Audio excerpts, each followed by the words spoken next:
Welcome to another episode of Relic Radio. This is a family-friendly show, so the entire family can join us as we talk metal detecting, relic, and treasure hunting. You can also call in to the show at 270-495-0315 or join in the chat and post any comments or questions you might have.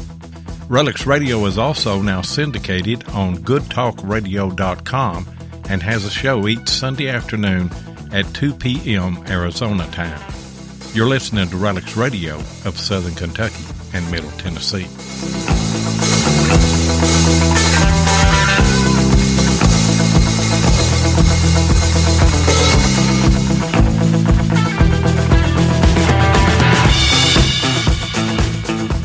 And you are live on Relics Radio again. It is Thursday night, February the 21st. We want to welcome all of our live listeners on Spreaker.com and also want to reach out and welcome all of our syndicated listeners on the Cutting Edge Radio Network and Good Talk Radio, and also all of you that are listening to us on Podbean or iHeartRadio or iTunes, Google Podcast. And do you know that you can even, if you've got an Echo Dot, you can even say, Alexa, enable the Spreaker skill, and then Alexa, play Relics Radio, and you can hear all of that right there.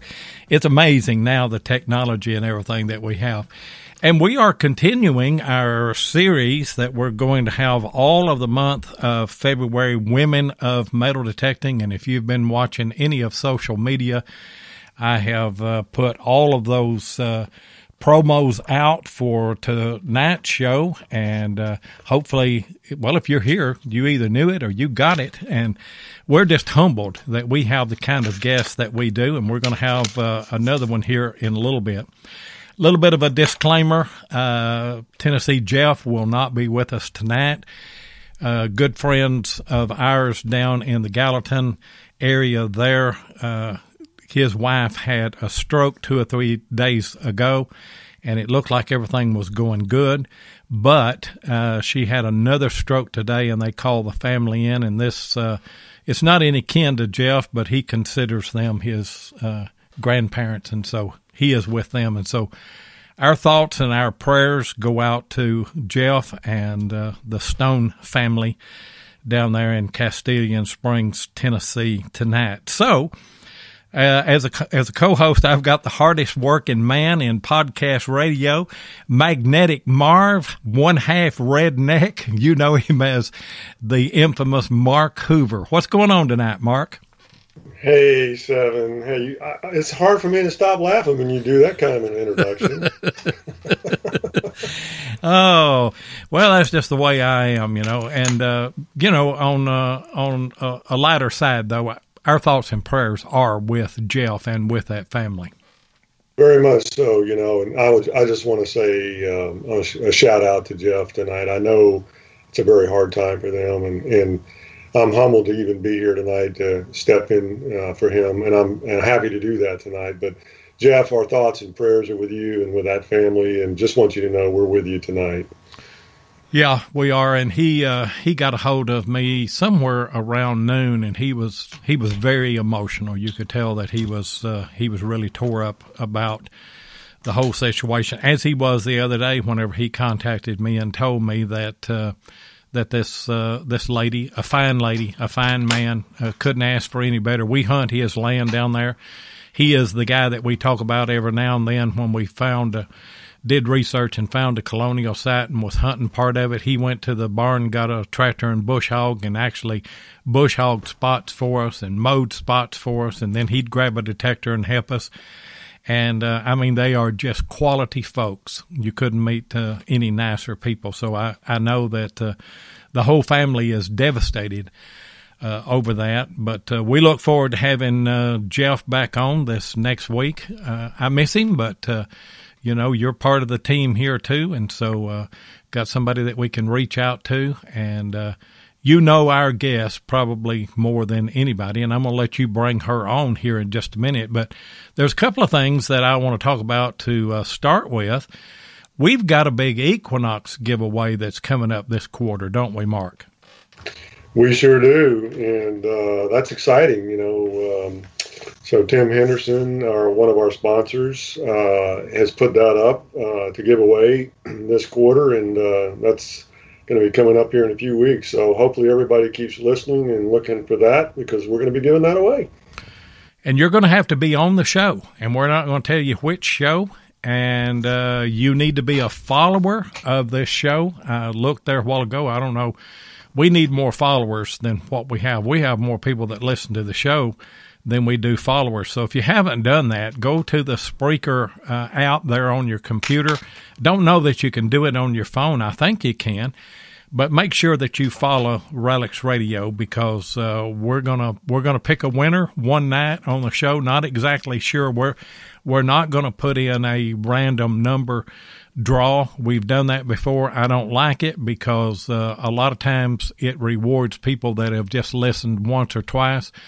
And I want this to be people that listen to the show all the time. And so we're probably going to have some kind of trivia, something that we're going to ask. So if you've missed any episodes of Relics Radio this year, I'll tell you that much, it will be this year, 2019. If you've missed any of those, you need to go back and listen to them, because the trivia questions that we're going to ask are going to be from the shows. And Equinox, that's pretty good.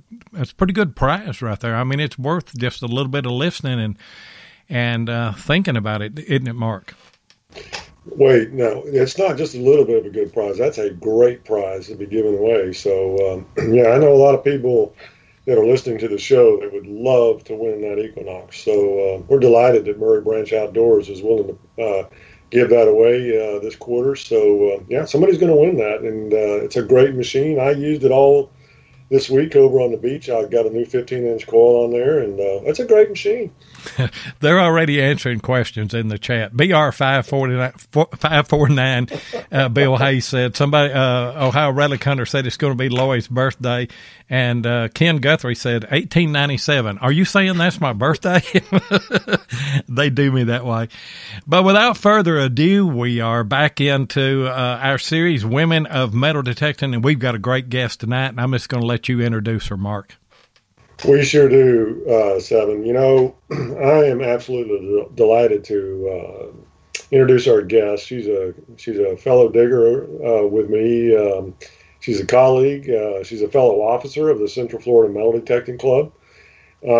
She is actually the president of the Central Florida Metal Detecting Club, and just an incredible digger, and we're delighted to have her on tonight. So let me bring on Carolyn Harwick.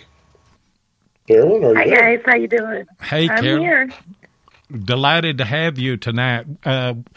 We had you on, and sometime in, I think it was 2018, wasn't it? Can you remember? Yeah, I believe it was in April of 2018. Okay, so it's almost been a year, and I'll tell you something. Your presence on the show that night made us do something different, because prior to that show, we had never had a problem. After that show, we have never had a problem, but we had part of the show drop out. And so we had brand new internet lines run to the studio here, and running straight Ethernet on everything, and we've not had that problem. So I do apologize that, and we thought we owed you another show, but above and beyond that, you were a guest of choice whenever we went to compiling Women of Metal Detecting. So if you haven't heard Carolyn speak before, if you didn't catch the first show, go ahead, Carolyn, and tell us, how did you get into the hobby of metal detecting?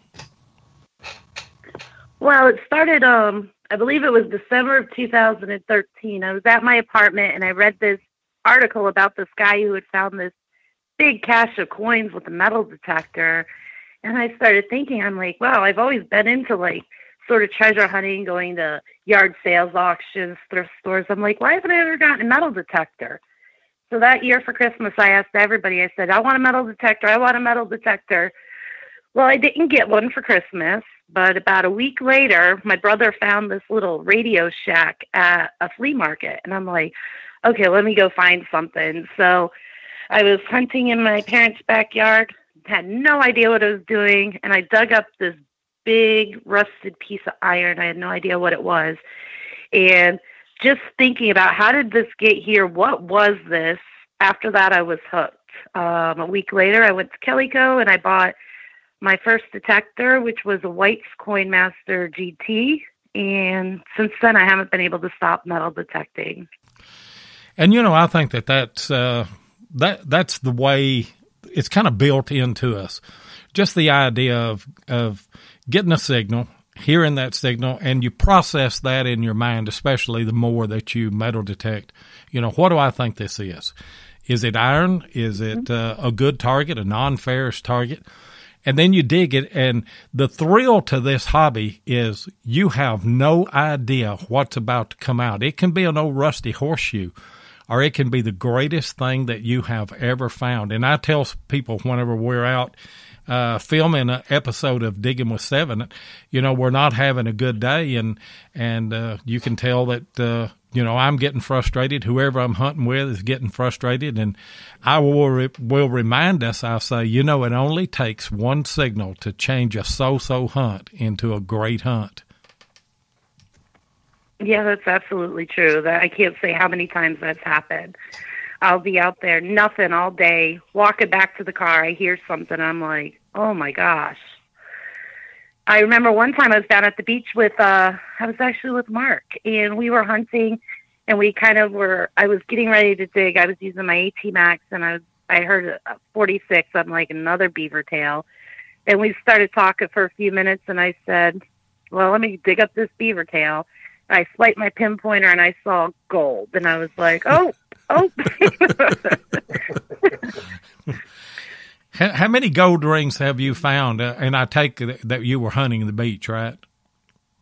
Yep, I was hunting the beach. I haven't found too many gold rings. I think I found about maybe 14 gold rings. Well, not too many. 14? Yeah, no, there's a lot of people I know who found a lot more. Yeah. Well, I found my first ring on the beach whenever me and Tennessee Jeff and Mark and Gail went to the South Carolina show, and consequently, Tennessee Jeff found his first ring on the beach. But I love beach hunting. I don't get to do it too often. We go down to Gulf Shores once a year. Have you got I trust that you've got a good sand scoop to use as well? I do. I just upgraded my sand scoop, and I actually have I have a T-Rex scoop now. That sounds massive to me. I don't know what a T-Rex scoop is, but yeah, tell everybody about it.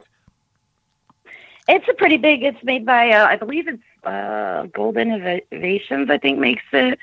But it's a really big, heavy duty scoop. It's not like those circle, regular, lightweight aluminum scoops. This thing, I could pick up quite a bit of sand. It's got a point on the end of it, so it goes down in the hard packed sand. It's a little bit awkward because I'm only 5'2" and trying to carry this big scoop and my detector, but it gets the job done. It's a really good scoop. It's a little heavier too, and one of the things I learned was that you get out in the water and a heavier scoop actually gives you a little more balance, and you're not getting pushed around as much. It gives you a little more stability. Yeah. What kind of metal detector are you using on the beach now? My go-to detector for the beach is my CTX. I had a CTX, and I'll tell you what my thoughts are on the CTX. CTX is the machine if you door knock and you hunt yards, because you can tell the difference most of the time between a piece of trash and a coin. But I didn't like the CTX as a Relic machine. I've got the Equinox now. I actually sold my CTX, and You know, I wouldn't want Debbie or MindLab to hear me say it. Of course, I guess they will. But I really prefer the Equinox for relic hunting over the CTX. Now, I used CTX for about 3 years, and I found a lot of relics and everything with it. But it just, to me, it just wasn't the machine for relic hunting. But I can see beach hunting that it would be a great machine because it's waterproof down to what, 10 foot? Yep. And it's got a little bit of PI capability with it as well. So you're not falsing quite a bit on the beach and everything. How many different machines have you used since your start in 2013? Oh, I've used a lot. I actually have 8 detectors. I have I have a white XLT. I still have my CoinMaster GT. I've got an AT Pro, an AT Max, a CTX. I've got a Knox 600, a T2, and a Nocta Macro Amphibio. Carolyn, didn't you just win that Technetics T2 at a hunt? I did, up in Virginia, JGD. Just Go Detecting, yeah. That's a good machine. Tennessee Jeff bought one used, and I don't remember who he got it. I think he might have got it off of Heath Jones, though. And he got it with 2 or 3 extra coils, and I really like that machine. He's used it some whenever we've hunted together recently, and it seems like a really good relic machine. Now, it's not a waterproof machine, I don't guess. I mean, the coil and everything is waterproof, but the works and everything that, you know, wouldn't be waterproof on it. What other type of hunting do you do? Do you just confine yourself to the beach all the time, or do you get out on land and door knock or anything like that? Actually, I prefer not to hunt the beach. I just recently started hunting the beach. I'm more of a relic hunter. I don't mind going out in the woods. I like going out in the woods. I do a lot of door knocking and a lot of research to find old properties, but I'm really a relic hunter is what I do. I love the woods. I'm just like you. Things don't settle as deep in the woods for some reason. And I just love to hunt them. You know, you can hunt the woods in the wintertime whenever everything else is froze up, or that's the last place that freezes for those people up north. Of course, you don't have that problem because you're in Florida, right? No, but when we go out in the woods in the wintertime, you know, that 3 days we get, there isn't any mosquitoes. That 3 days of winter that you get? Yeah. I lived at Port Arthur, Texas for a stint, worked on a ship there, or the incoming ships, went offshore and worked on them for, I don't know, about 18 months, I guess. And the whole time that I was there was frost on the windshield, maybe twice. So, you know, I understand, but now the people that we have that are up in Maine or up in New England or Ohio, Chicago, Illinois, they don't want to hear us talk about that right now because they've had a rough winter, really a rough winter.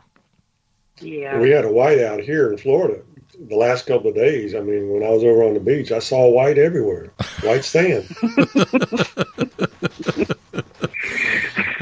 He's just an agitator, and I knew we was going to do this whenever I had him come on tonight. That he was going to be an agitator, but you know, 2013. You don't have that many years of detecting under your belt, but what's at the top of your bucket list right now?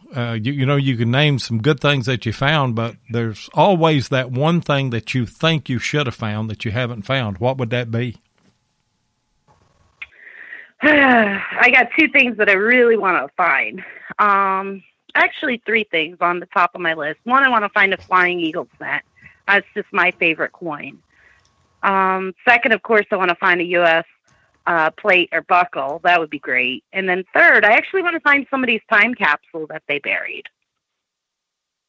Oh man, that'd be cool right there. I've never heard that before. Yeah. No, I've had, people say a lot of different things, but never a time capsule. Interesting. We need to take a short break right here and have a commercial, folks, and we'll be right back. Hey, Seven, we's looking good in our new Relic Radio t-shirts. Yeah, Ken and Mark Guthrie of Detectors.com done brung them to us. Yep. And they makes other shirts, too. Yeah, boy. Detectors.com can handle tees for your club, hunt, or any other promotion folks may have. They even got the Wide Pride shirts. Yeah, them boys does the manatee crawl. Yeah, scooting on their bellies. That's what I said. The manatee crawl. Looks like slugs eating jelly. So whether you hunt horizontal or vertical, tell the folks where they need to go, TJ. www.detectors.com.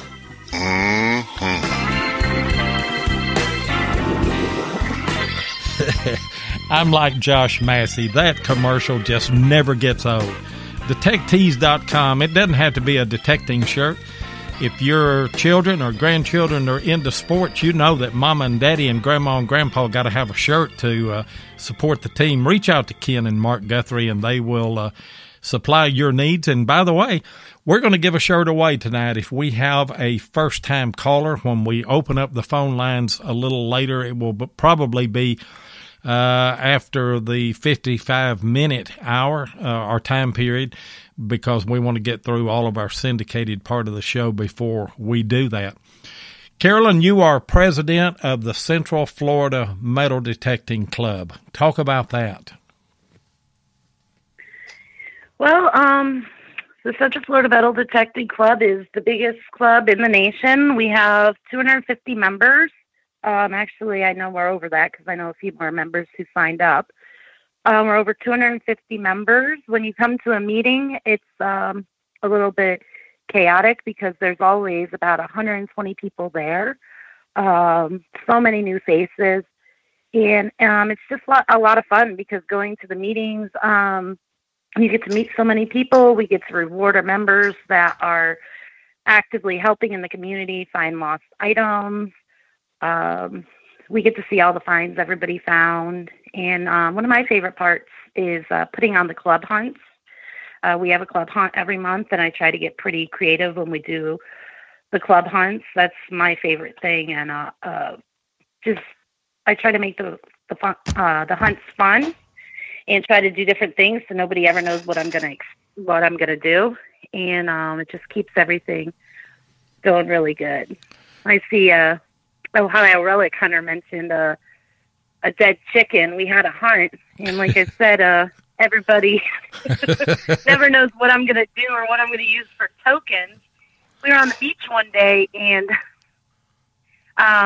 when we got there were a bunch of dead chickens on the beach because somebody, I guess it was a sacrifice for Santeria or something. And we thought we got them all cleared off, and all of a sudden one of our members says, "Hey, Carolyn, what do you want me to do with this?" And I look over in his beach basket, and he's got a dead chicken. And I'm like, "That's a dead chicken, Bill. Get it out of your basket." And he said, "Well, it's got this metal thing on its leg. I thought it was a token." I'm like, I would not sacrifice chickens and put them on a beach for tokens. Oh, me. What other creative ways other than killing chickens have you done to spice up the club hunts? We had one. We did a whole survivor-themed hunt where I had, like, immunity necklaces. I broke everybody into tribes that had to compete against each other. And it was different hunts. And you could, with the immunity necklace, even if your tribe lost, you were still in it. And it got all the way down to the last to find the sole survivor. We did a pinpoint contest, and whoever got the closest to the target, they were the sole survivor. That was a fun one we did. We just did one this past we had a President's Day hunt last weekend, and I actually took a whole bunch of coins, and I glued presidents' faces on them. And there were 3 presidents. I guess you found Donald Trump. I didn't Mark know he did find Donaldson. I didn't know he was lost. I'm going to guess Mark Hoover. Mark Hoover is the luckiest man that I've ever known in my life. I don't know how many metal detectors he's won. Yeah, I actually found Trump, and as soon as I got the coin, I had George Washington and Donald Trump, and I said, man, I got Donald Trump. This got to be worth something. He trumps everything. Yeah, and you won a was it a 2-book thing of the presidents as well? I did. Carolyn, working with one of our sponsors, Paul's Coins over in Ormond Beach, found this beautiful set of, it's a volume 1 and 2 of every president with a coin and a stamp set, and then a historical document that talks about the president. And I was just absolutely I just loved the set and had no idea that I had any opportunity to win it, and I won that set. So, yeah, it was great. And I'm going to tell you a little secret, Carolyn. Me and Mark, we've already collaborated on that, and he suggested to me that I do history clips in my video each week, and I normally do it on a find that I found within that hunt. And, you know, there's times whenever I know I'm eventually going to run short because I've done history clips on everything from jar lids to hair barrettes. But Mark reached out to me and he said, I've got a good idea for more history clips, and that is take a president, maybe once or twice a month and just, bring some information out about a president. And I just thought it was a great idea, so I'm going to tap into what he won there and get some information from that, and that's what we're going to do. And by the way, guys, we put those on Adventures in History Facebook page. Comes out every Friday, a new history clip does, and most of the time it's different than what I've got that comes out Tuesday on my Digging with 7 videos. Carolyn, how long were you a member of the club there before you became president? Let me see here. I believe it was only 2 years. I was a member for a year, then I was secretary for a year, and now I've been as my second year as president. That's climbing the ladder right there pretty quick. Speaks well of your character that they would elect you to be that. And what is it like to be president of the largest club in the country? Is there a lot of pressure on you about that? There is. I get so many emails. I get calls on my cell phone. People coming into Florida and they want to know about, places to hunt, if there's anyone they can meet up with, questions about our club. We get calls from police departments asking to look for evidence, help with recovery of evidence. I've had other clubs reach out to me and ask for advice. We wrote a handbook last year for the club, and I've had other clubs reach out and ask, can you help us with a handbook? We started a certification program, and I've had other Florida clubs reach out to me and want to work on a certification for their club. So a lot of people, just because we are so big, they hear about us, they see us, they do a lot of reaching out. So if I'm not working or I'm not hunting, I'm usually working on club stuff. It's like having a full-time job. I can imagine. And, you bringing that up, I never thought about that. But you have people that come there for vacation, metal detectorists that live in other parts of the country. Obviously, they're going to reach out to you and ask if you know a place to hunt or know people that they could hook up with. And I hadn't even thought about the police, law enforcement reaching out for you guys to find evidence. And I'm sure that you get a lot of requests for lost personal items that people would lose there, especially on the beach, don't you? Yeah, we do. We get a lot of lost items. We have a team that we put together, and it's our search and recovery team, and they're just people who sign up that are available. We've got a map that shows who's in which area, so if I get a call and they're down the west side of Orlando, I know who to call. If they're up at Palm Coast, I know who to call. So, and then we have a team that's dedicated to working for police evidence, because we've been helping police for years, way before I was president, and the club just built up a reputation. I believe after we found one murder weapon, we got a call up in like Oklahoma or something. They wanted our team to come up there and look for evidence up there. And we're like, well, if you'll fly us there, we'll come up and we'll look.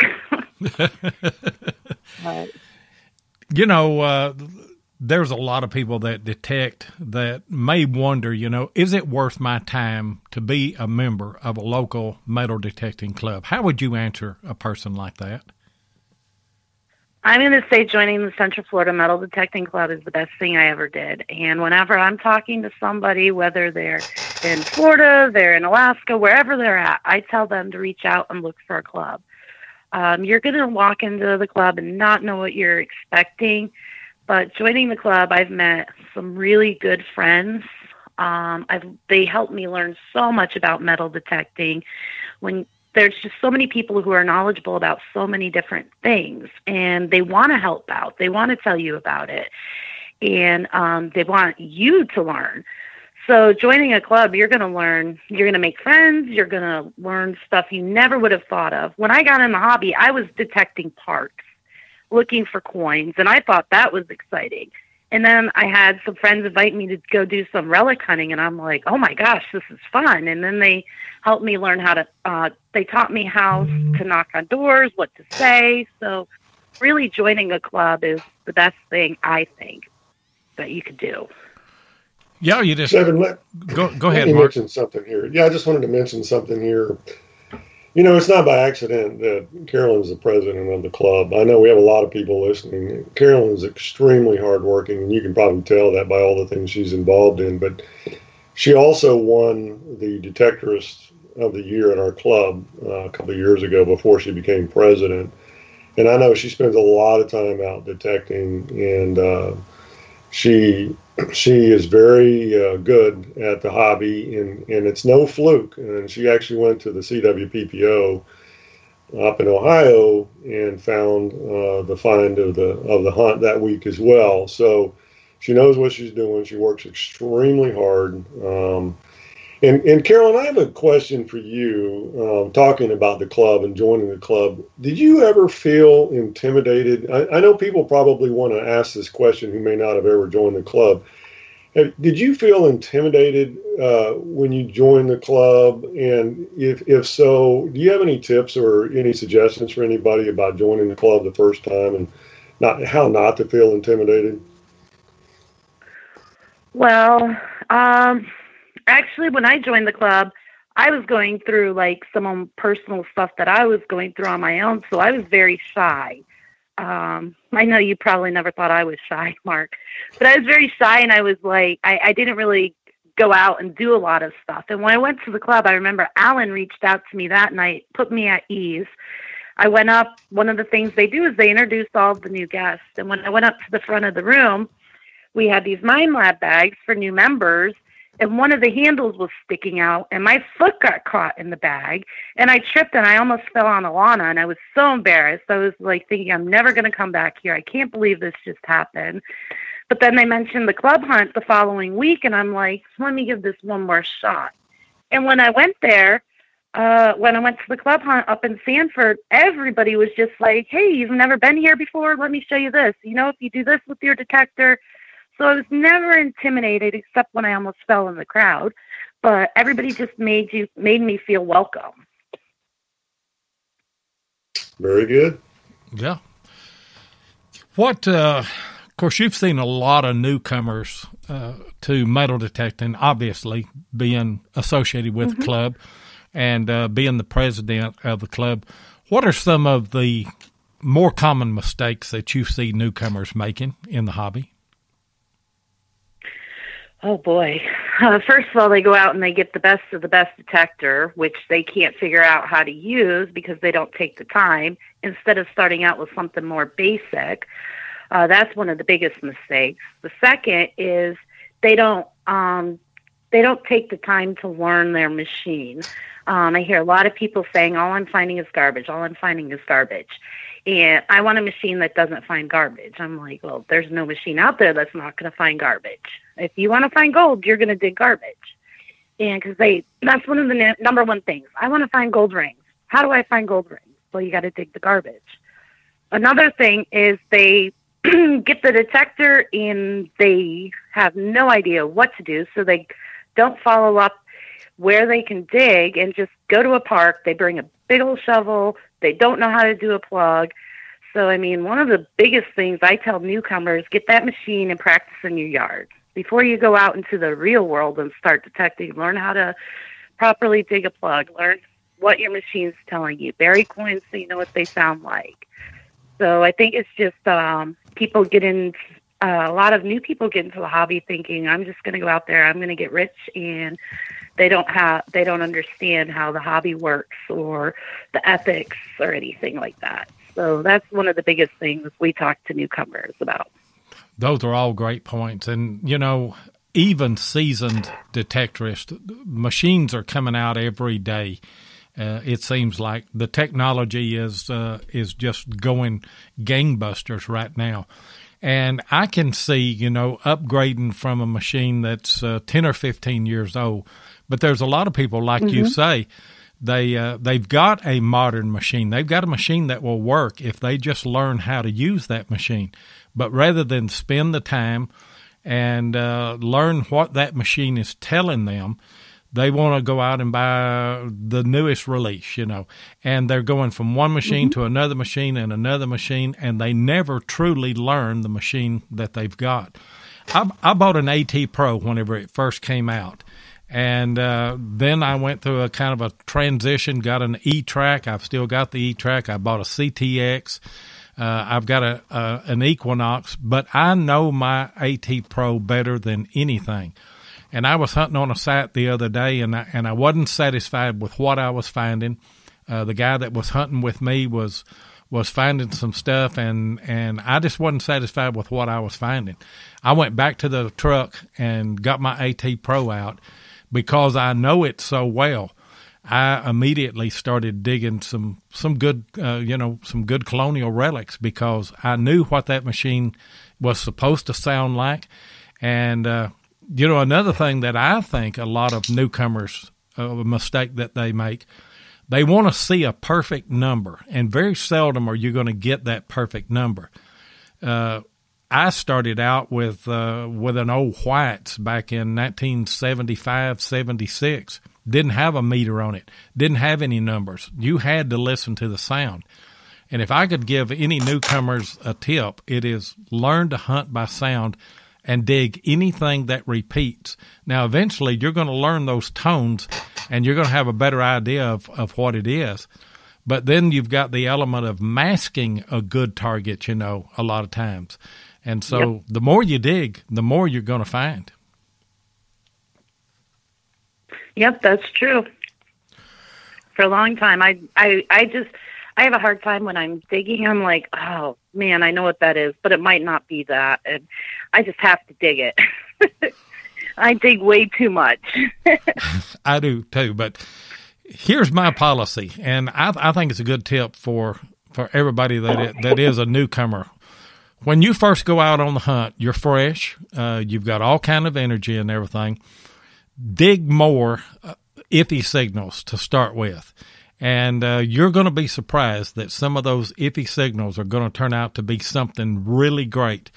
I remember one time, and I had decided I want to work a 10 by 10 area on a site that I had hunted to death, but it was full of iron, and I knew that there were some more good targets there. And I just slowed down, and I mean just barely moving my coil, and I was getting on an AT Pro now, guys, you know, I was getting a 35 peak that came through there every now and then, just trying to pop in a little bit. And I thought, that's probably a cuff button laying in there with a bunch of nails. I dug down about 6-7 inches, and it was a piece of a cut real. And if I hadn't dug that iffy signal, that's one of the reals that I wouldn't have had. Now, some of my reals have just been screaming 82s, just clear as a bell. But a lot of them are not. And so it's very important that you learn your machine and don't just, just keep changing machines. And Mark sent me a message. He's the business end of this. Don't forget the commercial. So here's our commercial. If your passion is metal detecting, then you know how much your success is based on the equipment you use. Let my buddy Tim Henderson of Murray Branch Outdoors in Murfreesboro, Tennessee, help you with that. Tim is an authorized dealer of Mine Lab, Garrett, XP-DES, and macro detectors and supplies, and also carries many aftermarket items. Murray Branch Outdoors is not only competitive in their prices, but the service after the sale is second to none. Tim not only sells detectors, he uses them, and so he can answer any question that you might have. Murray Branch Outdoors also deals in used detectors, and he'll take your old detector in on trade when you decide to upgrade. So give Tim Henderson of Murray Branch Outdoors a call at 615-948-4611 or visit his website at www.murraybranchoutdoors.com and be sure and tell him Relic's Radio sent you. And we do endorse Murray Branch Outdoors and Tim Henderson, and I noticed in the chat that Tony, North Florida Beach Hunter, he recently bought a Knox 800 and Grey Ghost headphones. He said, I'm looking forward to going to the surf and using that. And also, our good buddy Dennis Grettencourt just bought a 6-inch Equinox coil from Tim, and I know he's excited about using that, and we're supposed to hook up with Dennis probably in the spring. We were going to try to do that earlier than that, but with the rain and everything. And by the way, Tim is the one that's giving away that Equinox sometime this quarter, so keep listening to Relic's Radio for a chance to win that. In this segment here, Carolyn, we want you to talk about y'all got an upcoming hunt April the 6th, don't you? Yes, we do. It's going to be our 7th annual Central Florida Sunshine, Silver, and Relic Hunt. And it's going to be, we've got a lot of sponsors signed up. We're going to have KG and Ringy are going to be there from the Diggers, and Carlotta's actually going to be coming down as well. We're going to have She Detector there. I'm working on getting Carl Fismelmer to come back again. Nocta Macro is our platinum sponsor, and we're going to be giving away 3 amphibios, 3 cruisers, and also 3 of their new scuba detectors. We're also going to have some AT Maxes that are going to be raffled away. Raffled off. We're also going to have another AT Max that we're giving away. I think we're up to 13 detectors that we're going to be giving away. We've got over $15,000 worth of coins that are going to be planted. Everything from, we've got war nickels, buffalo nickels, shield nickels. We've got flying eagle cents, large cents, 2-cent pieces, 3-cent pieces, silver dimes, $half, Morgan dollars. I mean, we've got so much stuff going in the ground. And in our relic hunt, we've got so many flat buttons. We've got 3 ringers. We've got round bells from the Seminole Indian Wars. We've got anything you could think of that you would find on a Civil War site. It's going to be in the hunt. Compared to the other hunts, I think it's more like triple, but I'm going to say doubled the targets in the ground. We doubled the hunt fields. It's just going to be a really good, fun hunt that day. The best part is you're going to meet a lot of great people, and Carolyn's going to be there, and I'm going to be there. Not that everybody wants to meet me, but anyway, lots of great people. And I know we've got somebody coming from Massachusetts. We've got somebody coming down from Ohio.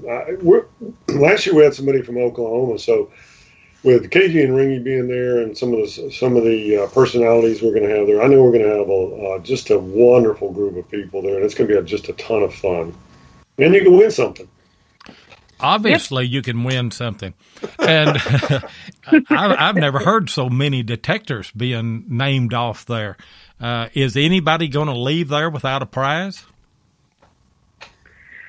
I hope not. We're giving away. Well, a lot of stuff's going to be given away for tokens, but we're also going to, everybody that signs up, they're also going to be given tickets, and we're going to be giving stuff away just for signing up. So there's going to be lots of prizes. And to get an opportunity to meet KG and Ringy. But I tell you, on the top of my list, I want to meet Carlotta Brandenburg. We had her on. Such an interesting person. So much fun to get to talk to. I'm looking forward to meeting her someday, and I see that she's in the chat. And also Allison Walker. She's going to be our guest next week. So we've got a good lineup here, but it just sounds like that you guys have. Now, how many days is this? Just a 1-day hunt? It is a 1-day hunt. This year, we're actually going to have a meet and greet the night before at a local golf club, and that's going to be from 5 to 7. Just everybody can mingle, talk to each other. There's a restaurant and a bar there. And then the hunt is the next day. It starts, we start setting up at 8 a.m. and the first hunt starts at 10. And the last hunt, it ends around 4:30. So there's 5 different hunts. And I had just a little bit of a hand in some of the prizes or some of the finds that you're going to find there, because at the South Carolina show, Mark was walking around, and he told me, he said, I need to find some flat buttons if I can. And so we went walking around looking, and he bought one group off of a guy, and we came around to another batch. And how many buttons was in that thing, Mark? I don't know, Lloyd, but, that was an amazing deal. When you pointed that out and he gave me the price, yeah. I think your jaw fell on the ground, because I think you wanted to buy it before I got to it. No, I'll tell you why my jaw fell on the ground is because I love flat buttons. There's nothing that I would rather find than a flat button, because I know that the reals are close by. Obviously, I love finding reals, but the colonial relics, that's my passion, is to find them. And I just feel like that they are so valuable. And then here's a box, and the guy, it looks like there's 100 buttons in the thing, And so I said, what are you wanting for those? And I don't know, he said something like $2 or $3 a piece. I said, no, I'm not talking about a piece. I'm talking about the whole box. And what kind of price did he give you on that, or do you want to say? No, I don't want to say on here, because I might get mugged if I tell everybody how much I paid for those. But no, it was a great deal. I can just tell you that. Yeah, he gave the price, and Mark slapped me 2 or 3 times going for his billfold to get the money out to pay the guy. But, Lloyd, right after that, we had one of our other officers, one of our other board members, was up in Virginia and brought back almost twice as much as what you saw me pick up in Charleston. So I'm going to tell you, I can't believe how many relics we're going to be putting out there, because what I picked up and what Carolyn has gotten and what this other board member brought back, we have way more stuff than we've ever had before. That's great. I'll tell you, it really is. It's great. And if you pick up or you detect a flat button during all of that, it's gonna increase your ability to be able to read targets. You're going to start digging things that you normally don't dig, because that's kind of in the junk range. A lot of those targets are. They sure are. Yeah. Dig it all. Dig it all. I did also want to mention, Chris, I saw somebody mention that Krispy Kreme will be there, free donuts for everybody. Well, there you go. Who can miss it there? Hey, guys, in order to get everything into syndication, I'm sorry, but I need to run one more commercial. Be right back.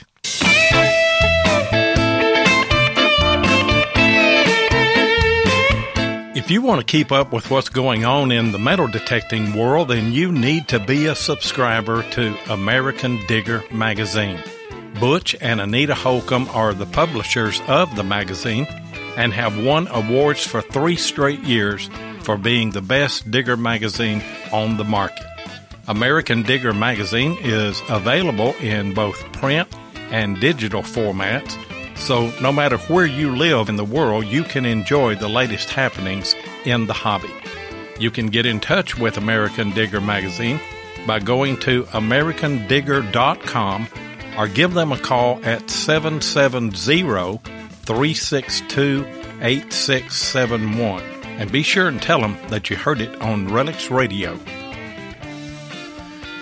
And for those of you that don't know, I am now a co-host and the producer of American Digger Magazine's Relic Roundup every Monday night at 9 o'clock, along with Butch Holcomb and Anita Holcomb, who are the publishers of the magazine, and Jeff Lubert out of Colorado. So I'm delighted to be on that crew as well. Now, didn't you, Lloyd, win a certificate for your article on the Great Silver Horde? And aren't you going to have a discussion on that on Monday night's show on a Relic Roundup? That's right. With Jeff Ford, the Great Silver Horde. If you haven't seen that, go to Plugmaster Ford's videos. Wes Stringer is the one that landed up on this horde hunting around where an old barn used to be, and evidently somebody had buried the Cohens years ago, and I forget how many silver coins that they found, and I just thought it was a wonderful story. But anyway, he brought in Jeff Ford and Chris Heimsoff as well, and so I reached out to those guys, and they came to Gallatin, Tennessee, and did a photo shoot there, and I interviewed them and did the article, and it's in the January-February issue. And so to promote the magazine this Monday night, we're going to highlight that article that I did as well for American Digger. And yes, I did win a certificate, or get a certificate for of appreciation for doing that article for that magazine. That was a great story, and that was a great article. Great job on that. Well, thank you so much. I was telling Mark. He said that was a great thing that you got that certificate and everything. And I said, well, I think they do that for every feature article, but that's just a class act for people to recognize what you do. And I told Mark, I said, actually, in 1990. I won the Governor's Communicator of the Year here in Kentucky, and as a result of that, we went to Del Hollow Lake to the State Park resort there, and they put me and my wife Raina up for about 3 or 4 days free there. And then the governor was going to come by on that Saturday and present me with that award and do some other things, some dedication ceremonies and stuff like that. So I was all excited about that, and we went, and we're in this big ballroom, and the governor walks in, and everybody's just flogging him, and all these accolades. Oh, he's doing such a wonderful job and everything, And he's just milling around the room and shaking hands with everybody. And so he wanders over toward our table, and I just get my camera and I get up because I want to get a picture of the governor with Raina. And so he leans over and he shakes her hand and he says, "And Madam said, 'Who are you?' And she said, 'Well, my name is Raina Milam.' And she said, 'And who are you?' And he just looked startled and he said, 'Well, I'm the governor of Kentucky.' And Raina said, 'Well, good for you.' And he just had a startled look that there's somebody in this room that doesn't know me. And so he squats down beside her chair and he looks at me. He don't even know me at the moment. And he says, 'Take my picture with this woman,' because he said, 'I can believe anything that she says. Everybody else is trying to play up to me, but this woman will be truthful with me.' And I was it was hilarious that, and that was Governor Wallace Wilkinson back in 1990, but it was a great honor. In this segment here, we want to talk about Hot Wheels. Tell us about Hot Wheels and Carolyn Harwick and the family. That's when I'm not metal detecting. That's my other hobby. My dad's been collecting since Hot Wheels first came out, and in 1968, and he's got quite a collection. He's actually in the Diecast Hall of Fame. He was inducted in 2014. He was the People's Choice. He has a house that's full of nothing but Hot Wheels from bottom up. The walls are like 3D wallpaper. When you go in the bathroom and open the medicine cabinets, there's not medicine, it's Hot Wheels. And so my dad started with it, and it's always been a family thing. We get up and when we walk into Walmart, we run to the Hot Wheels section looking to see if we could find the newest ones. We go to garage sales, whatever we could find to try to find something my dad don't have, which is hard because he's got so much. But, it's just something that we do. When we went up to Ohio, Mark will tell you, every Family Dollar, every Walmart, every Goodwill we stopped in, we went looking for Hot Wheels. We stopped at every store. We did. And I'm sure he's got some rare ones that are probably worth some money, doesn't he? Yeah, he does. He's got a whole bunch of red lines. There's these carded ones. They're numbered. I think they go up to around 300. I don't know the exact number, but he's got all of them except for one, which is, I believe it's 272, and that's because there's only like 14 known to be in the blister pack or something like that. But he's got all the other ones, and some of those are worth quite a bit of money. I know the Woody is worth quite a bit. That one my dad needed for a while, and my mom got it for him for Valentine's Day last year. So he's pretty happy about that. But, like when I go into Big Lots, if I see Hot Wheels Band-Aids, I'm like, oh, Dad don't have these, and I'm grabbing them. And I kept saying, I'm not going to collect. I'm not going to collect Hot Wheels. I'll just get them for Dad. And then I found one I liked. And then I found another, and then another. And I think I've got over 1,000 Hot Wheels now. So you don't collect, though, but you've got 1,000 of them. Yeah. So here's the question. The question is, have you ever found Hot Wheels that, have you found any Hot Wheels or any of them rare? And what's your dad's favorite Hot Wheels? I have found quite a few Hot Wheels when I'm out detecting. And the best one I ever found, it was a 1970 yellow Demon Redline Hot Wheels car. And when I found it, I found the top part of it in the hole. And I kept searching. I'm like, other parts got to be here. It's got to be here. And the rivets came out of the bottom, and I found the base of it. Now, this thing is pitted. It looks horrible. It's smashed up. And I wrapped it up, and I gave it to my dad for, I believe it was for a birthday present. And it's like it's a big junker now. And my dad said that's his favorite Hot Wheels. That's awesome. And there's his other favorite one. Go ahead. I was going to say his other favorite one is the Oscar Mayer Wienermobile. And what I did one year is I made a homemade snow globe, and I put the Oscar Wienermobile in the bottom, inside the snow globe.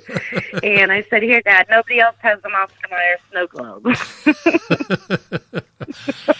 Now, your brother did something Hot Wheel related as well, didn't he? Yes, he did. My brother has a 1993 Chevy Caprice station wagon. And the station wagon that he has, he did it all up, and the top part is painted blue, the bottom part's painted gray, and it's got flames all down it. And the name of it's Firestorm.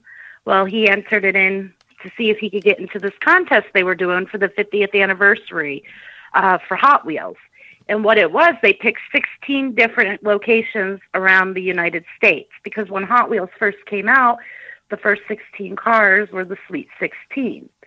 So they went to all these different states and put on car shows, and they picked out 16 different Hot Wheels cars, and then they picked one of those 16 that they're turning into a Hot Wheels. Well, my brother, he got selected, and we went down to Miami And he entered his car, and he didn't win, but he got so much feedback from that car. Everybody liked it, and it was pretty cool going down there. The car weighs about 5,000 pounds, and we towed it with my little Toyota Tacoma pickup truck. That was a little bit of a scary ride, but we made it down there, and it was a lot of fun that day. So that's just kind of a family affair, isn't it? Hot Wheels has become for your family. Yep. That's what we all do. It's just something that we've been doing for a long time. And everybody has their own ones that they collect. Yeah.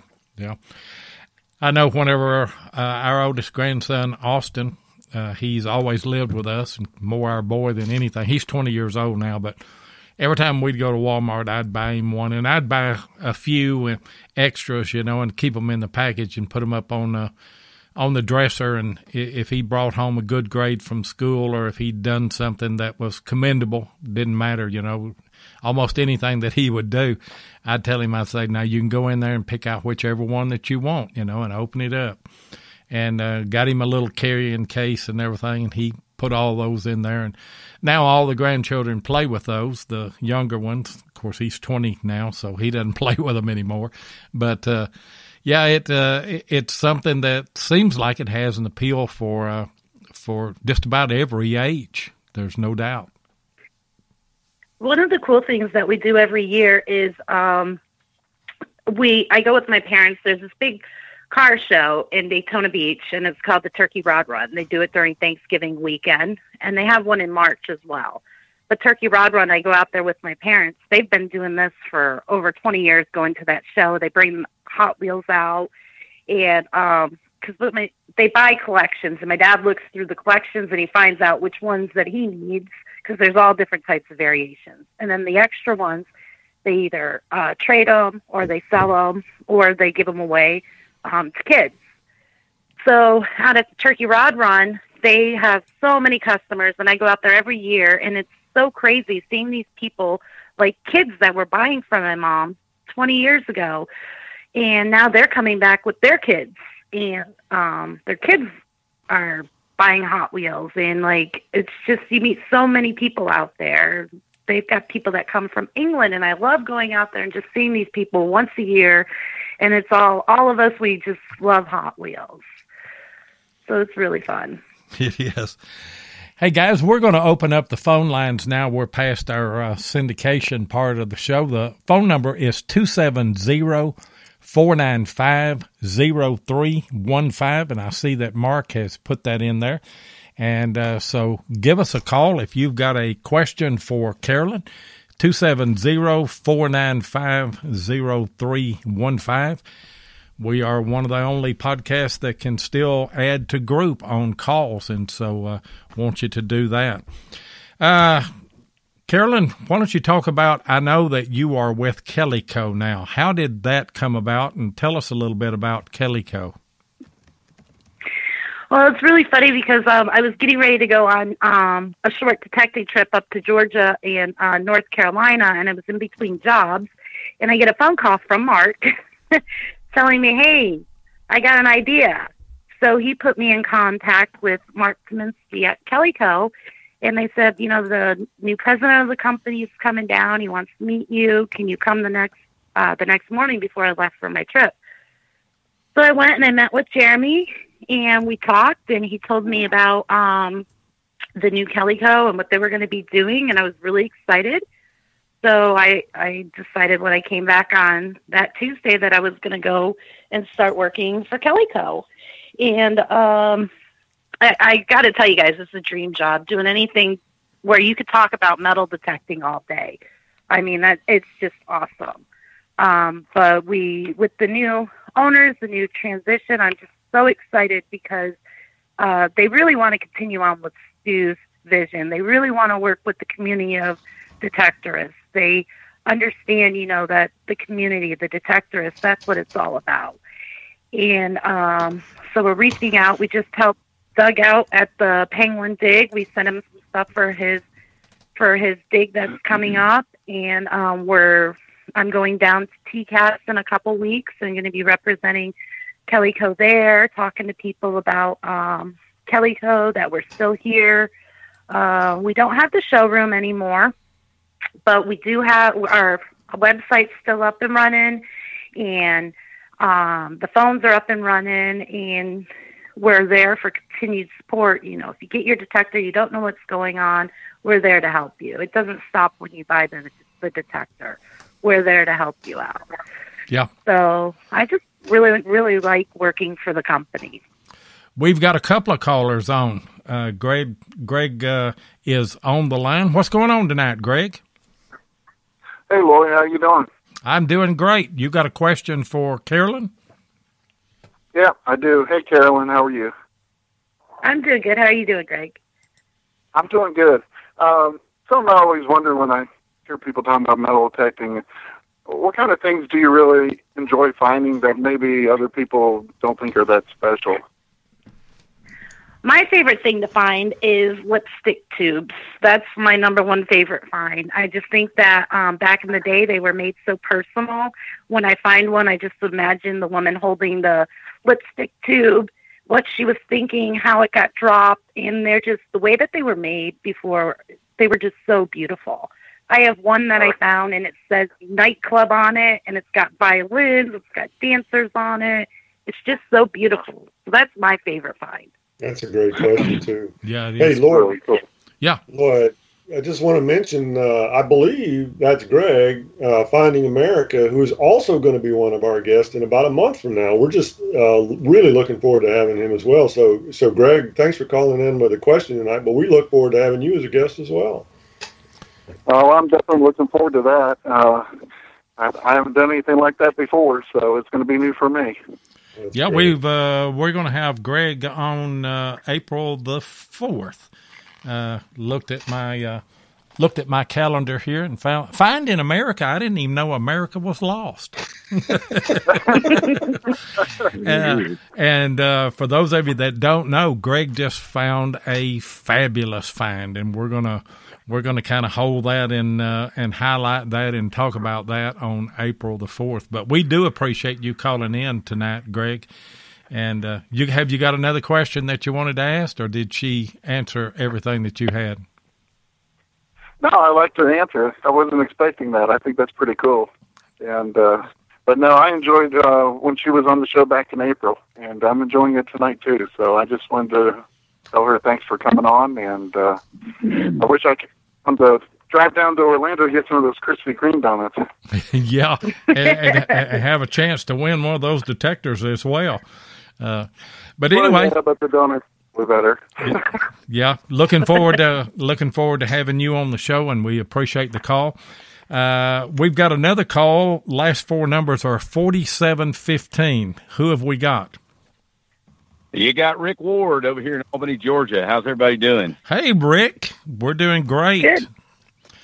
Have you got Wow, man, that's awesome. Have you got a question that you wanted to ask Carolyn? You know, I do. It's kind of hard to follow Greg, and real quick, if nobody's ever seen his YouTube channel, you need to go to it because it's really, really exciting to see some of the stuff he finds. Carolyn, I was wondering about the you like finding, relics and stuff like that, but like what about like Civil War relics and perhaps colonial stuff? I mean, do you guys, get up in, you were talking about hunting in the woods. Is that something that you really kind of enjoy doing? And does the sand that you guys have down there, I know the dirt is a lot different down there. And I mean, does it really degrade the relics that you find down in that area? Well, the first part, colonial digging, I have not found anything colonial. I have been on some Civil War hunts, and that's something that I really want to get more into, detecting. That's why I'm trying to go to the different states and stuff. There's a little bit of Civil War activity and stuff down here. When I find out anywhere that it is, me and my friends, we go and we talk to them and we try to get in with it. I found a couple buttons and stuff, Civil War period down here. But not too much. But actually, a lot of the relics that we pull out down here in the stand, it holds up really well. Not only the relics, the coins too. it just, the sand, it doesn't deteriorate it. I know when I was up in Ohio, some of the stuff that I dug when Bill Marsh took me out, like the Indian head pennies, they were pretty toasted. And I pulled Indian heads out down here, and it's like, it looks like somebody just dropped them. Wow. The same with, like, I mean, a lot of the buttons, they come out looking really nice. Some have the gold gilt on them. You could read the stuff on the writing on the back, but I think it holds up really good in the sand down here. Right. Well, I know that a lot of that, I mean, it's different parts of that area. I live actually in Southwest Georgia, so I'm in like Albany, Georgia. And I know that the further I get down towards Florida, I've found stuff, and it could just be because of the farming aspect of it with all the chemicals in the ground. But I noticed that the ground is a little more acidic as I get a little bit further south, but I didn't know, how far down that goes. And I've been studying the Thigpen Trail, which actually goes all the way down. It was an old Indian trail that, became a corridor for Civil War activity and getting supplies all the way, even Spanish American, all the way down to St. Augustine. So, that trail runs from all the way down there, just, I guess, west of Jacksonville, all the way up into the mountains of North Georgia. So if you ever get up around Albany, Georgia, give me a shout. I like hunting with definitely will. And I love going other places hunting. Talking about military stuff down there, Nick Emilio is in Florida, and he finds a lot of the Indian Wars, bullets and buttons and things. And when they pull those out of the ground, they are pristine. I tell you, Matt Purdue is over. Also, I believe he's in South Carolina, and the buttons that he finds in that sandy soil, they almost look like they did the day that they were dropped. Still have a lot of gold gilt and everything on them. And Carolyn, y'all had Nick Emilio as a speaker recently, didn't you? Yes, we did. He was there a couple months ago. He was there in January. He came and he talked with everybody. He brought some of his displays, talked about how he gets the permissions for where he's finding all the stuff from, the Seminole Wars and stuff. It was really cool listening to him, especially because he's only 15. I really like kids getting into metal detecting. That's something I'm really passionate about.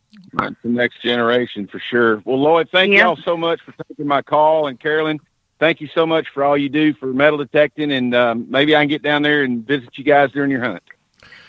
Yeah, definitely. Give us a call when you're down here. We'll take you out hunting. Hey, great call, Rick. I'm actually working. Thank you very much. I'm going to be working a rodeo at Dade City tomorrow, so I'm headed that way now. You have a good evening. Okay, thanks for the call. And you're in the running for the shirt, you and Greg both. So stay on and listen to the rest of the show and see who wins that here tonight. Talking about young people in the hobby, I know that your club caters to the young people, even at these club hunts and things. You do special things for the young people, don't you? Yeah, we try to have kids hunts. We've got quite a few kids at our hunt we just had last Saturday. I believe there were 7 kids that were there metal detecting, which was really cool. But we do on the beach, we'll have kids hunts and do different things just for the kids. We try to make sure all the kids find a token when they're out, so they'll try to win something. But yeah, we're really starting to get more kids in the club. And I was looking at my calendar earlier today, and I'm very fortunate here where I live in a small county in Kentucky, and I taught a little bit, subbed a little bit with the school system here off and on. But I'm allowed each year to go to every elementary school, the middle school, the high school, and give a presentation on the Civil War in our area here. And I always take a handful of bullets and a few buttons and things with me, but mainly the bullets is what they like. And I will talk about the Civil War, and actually one of the schoolyards that I speak at, part of the Battle of Tompkinsville happened on that schoolyard.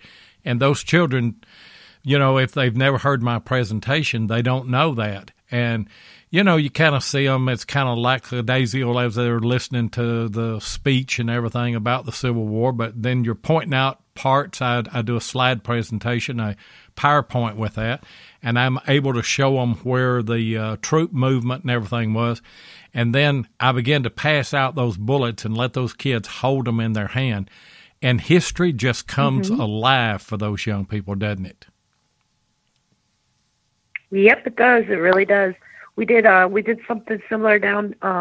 Jim Fielding, our vice president, went down to a community center in Orlando, and he gave big a presentation to a big group of kids, and he brought the Civil War bullets, and those kids just got so excited. They were so excited to bring it home and show their parents and their grandparents because they knew that they were going to like it. And I really think if you get to the kids at the right age and you teach them about history, I really think some of these little things that we do, visiting schools or community centers or helping out with Boy Scouts, I don't think that we understand what an impact that can have on a kid and how that small little interaction can change the way, change what they're going to do in the future. I mean, it can really make a difference with the hands-on look at history.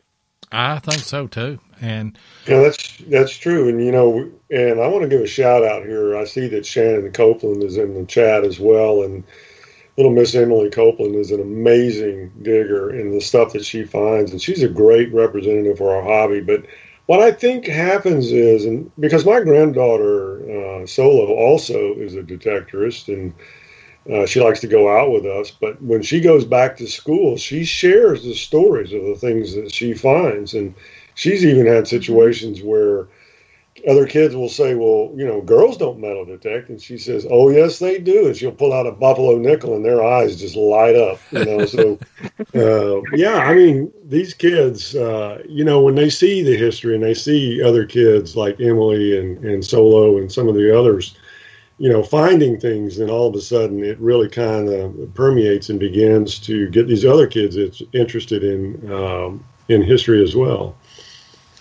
I think that's exactly right. I gave Austin hunted a little bit with me, but if he didn't find something spectacular, he's done with it, and he wants to know what's it worth, and I said, well, really, it's not worth hardly anything but the history. He said, I'm not interested in the history of it, I said, then metal detecting is not for you. But my youngest grandson is 8 years old, and he's really got into it. And so I got him a small detector, and every time he comes, I throw some change out in the yard here, and he always wants to go on a treasure hunt, and he'll find those coins and pick them up with a metal detector and then take the pinpointer, and their eyes just light up, whenever they find it. And, we're connecting generations by something that, and I hope that our young people get really interested in history, because if we forget history, we're doomed to repeat the mistakes that we've made in history. Don't you agree? I totally agree. So, Lloyd, do you tell your great-grandkids any stories from history?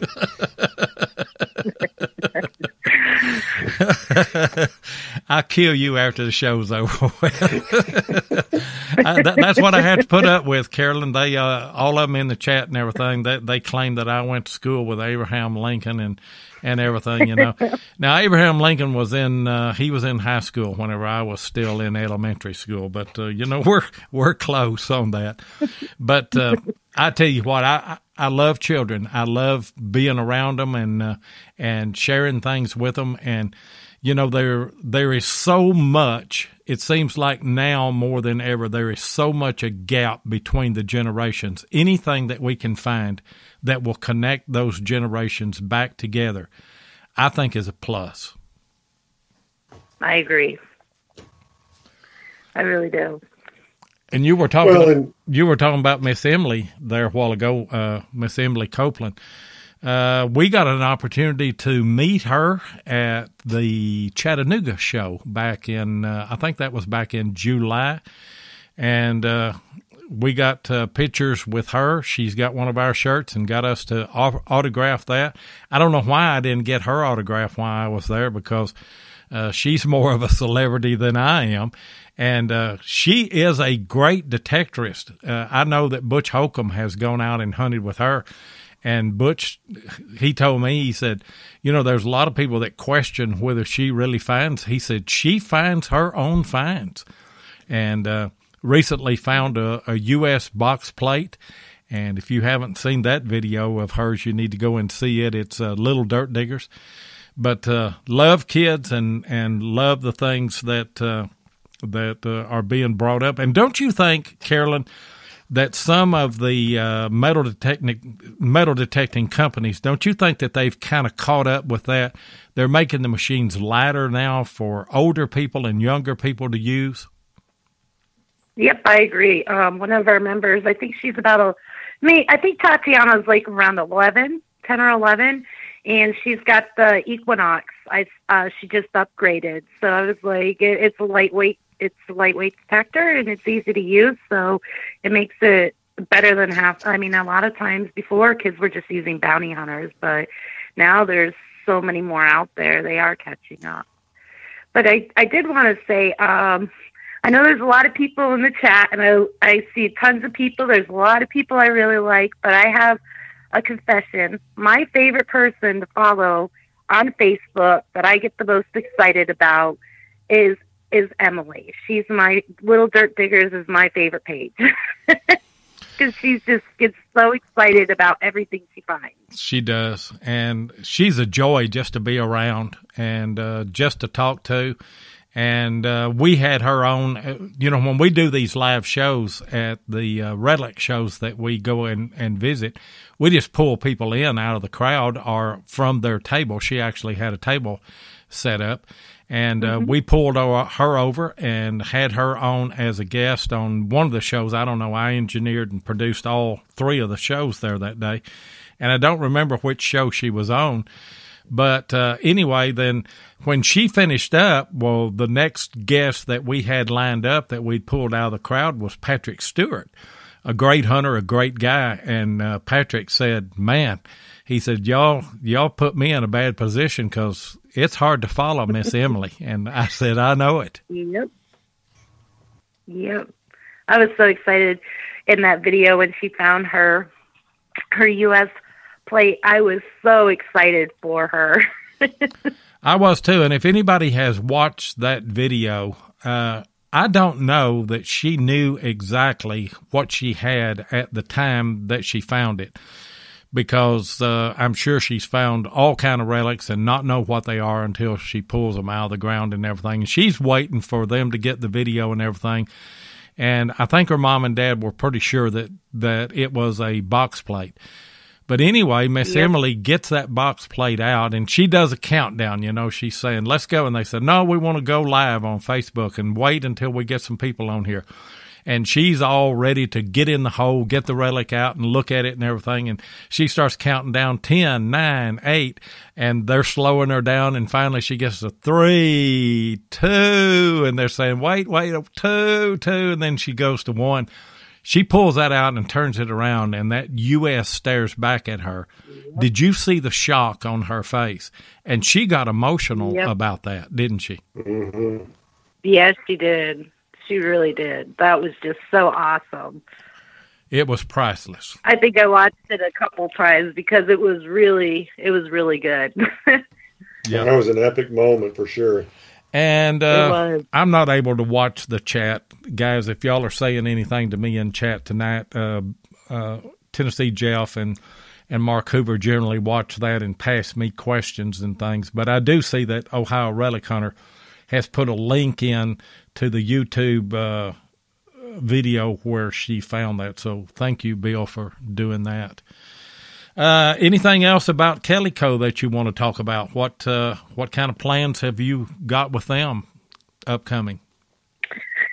Well, I do have a little project that I'm working on. I can't really reveal too much, but it's something really cool that Kellyco's working on that I'm going to be heading up, and that's really about all I can say about it right now. But when I get more information and I can't say what it is, I'll definitely let you guys know. But it's something pretty big. Well, that's great. That's great, and we're looking forward to hearing more of that. I tell you what you need to do. You need to talk to them and arrange for them to send you to Chattanooga in July to that Relic show so we could have a chance to meet and maybe even go out and hunt during that time. I'm trying to look on my calendar. That is going to be July the 27th and 28th is the Chattanooga, Tennessee Relic show with American Digger magazine. And love to have you there. Love to have you come and be with us there at the show and have you on as a guest again, and maybe you can fill us in then on this big secret coming out of Kellyco. Yeah. Sounds like a road trip. I'm marking it down on, Yeah, I'm just thinking, I'm like, I don't have anything planned for July. I guess I got my plans for July. Yeah, and bring Mark and Gail with you. I tell you, it was a joy to Definitely. meet. It was a joy to meet Gail. Yep, Gail is awesome. Just Gail. Did Mark tell you what we did to him? And I didn't do it. I didn't have anything to do with it. But Tennessee Jeff bought a piece of Civil War artillery. I don't know what that thing weighed. It probably weighed 30, 40 pounds. Did you see what he did to Mark Hoover? I did. That was not funny at all. We were getting ready for the load out there, loading all of our equipment up and everything. And Mark had a backpack, and Jeff said, "Watch this," and he stuck that down in there. And I said, "Well, guys, I guess we've got everything. We can load everything up and go get us something to eat somewhere." And Mark picked up that bag. He said, "Goodness gracious, what is in this bag?" He couldn't even get the thing out. It was so heavy. Yeah, we had a ball there. But yeah, talk to Kellyco and get them to send you to Chattanooga. You'll have a wonderful time there. There's no doubt. And it's good advertisements for them as well. Yeah. I just wrote it down, and when I get into work tomorrow, I'll be there. I did want to tell you guys, if you guys didn't know, Kellyco is open on Sundays now, and I'm usually working on Sundays. So if you have any questions, you need anything, we are open on Sundays too. Why don't you go ahead and give us all of your contact information, if you will? Yeah. Well, my email is Carolyn Harwick at Gmail, and on Facebook you could just look up Carolyn Harwick, and I'm on Facebook. And then I'll give you my cell phone number. It's out there anyways. It's 407-580-2676. And if you can't reach me one of those three ways, I don't know how else you could reach me. Now, if they call the Kellyco number, they can ask for you, right? Yeah, they can. And you're also on Facebook. Yep. Just Carolyn Harwick on Facebook. Are you on Instagram or Twitter? I have an Instagram, but I gotta start using it. Yeah, if you get into promotion like I have been on these shows and everything, I am burning Twitter up with promos and everything. But I think it's helping because we're having a lot of people that are coming in that realize the quality of the guests that we have, and no exception tonight. Carolyn, you have been an absolute wonderful guest. You got anything to add or ask tonight, Mark? Carolyn, I just have one last question for you, and that is, when you started in metal detecting and you came to the club that first night, did you have any idea or any thought that you might be doing everything that you're doing now back then? I had no idea. No idea. I just, when I got into it and I started, the more I learned, the more I wanted to learn. And I found out that I had a passion for metal detecting, for history, and I never knew it.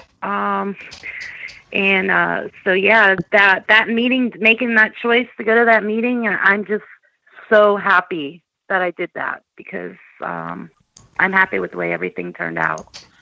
Well, that's great. I'm glad that I came to the meeting as well and met you and met all the other folks in the club. I mean, Gail and I are just absolutely delighted to know you and Phil and everyone else in the club. So, thanks for welcoming us in when we came in.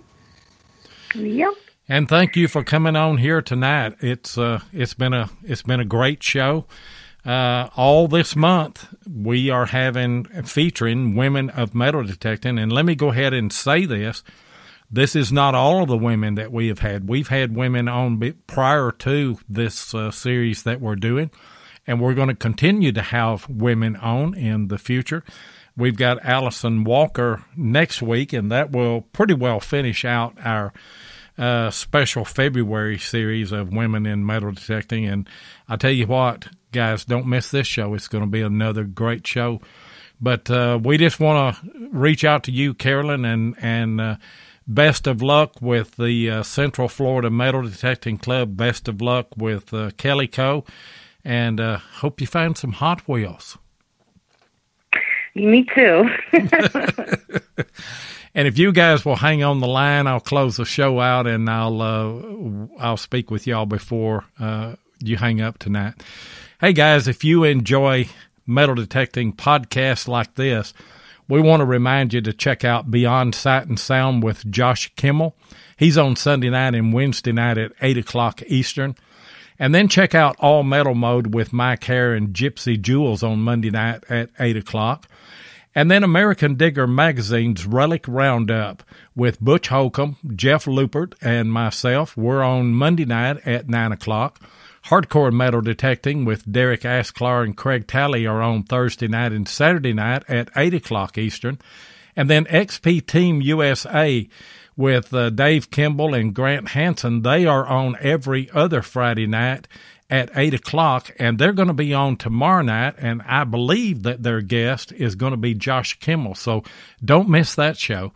And again, our prayers and our thoughts go out to the Stone family and to Tennessee Jeff, and we hope that that situation, that there is a good resolution to that. But anyway, we will be back here next Thursday night at 8 o'clock Eastern with special guest Allison Walker, and we'll see you then.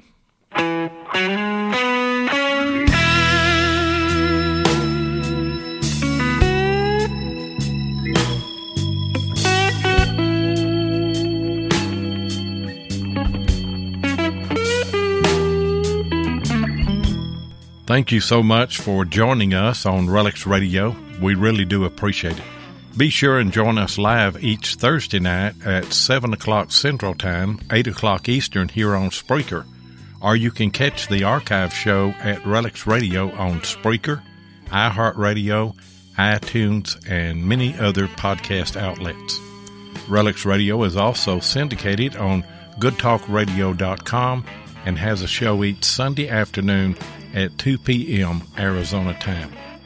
Please take a minute and hit the like button, and be sure and follow us so that you'll get notifications of all of our upcoming broadcasts. You can also find us on YouTube at Digging with Seven or Tennessee Jeff, or you can check us out on our Relics Radio Facebook group page or Adventures in History on Facebook.